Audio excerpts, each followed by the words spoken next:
They call it confusopoly, which is basically if we don't show our prices and we don't do anything, we can charge anything that we want to, and we can confuse the marketplace.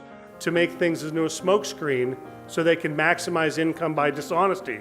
They give you this grand discount, say they give you a 50% discount, which is extremely generous. Well, that's dandy.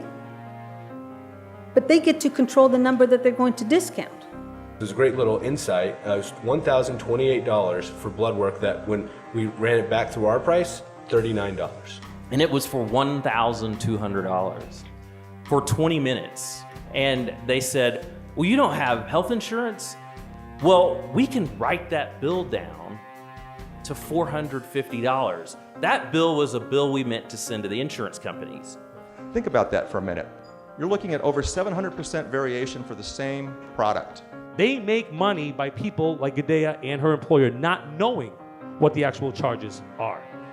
That, in my mind, is on purpose because it creates a very ignorant buyer. Providers will continue to take advantage as long as the players, and we talked about who they are, don't agree that the overall costs are the real problem. If you don't control the cost of healthcare costs will go up. What'd you say, Jay? I love when I can tell Jay Kempton I don't believe him. I think he's wrong. I don't think that the employer cares about the real cost. I think some employers do. I'll be honest, your employers do. Okay, your employers do, but that's why you started this. The threat of real transparency coupled with real buying behavior by large employers is enough to move pricing behavior. We want them to understand that a shoulder MRI should cost about $500, not $4,000. I am always going to consider the financial side effects of care.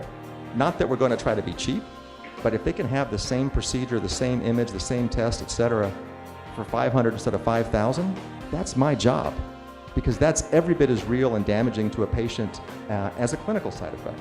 But what we find is that it's one thing to have insurance and another thing to get care. And we're happy to do that. That's part of how we all, I think, win together eventually. Yeah, you bet.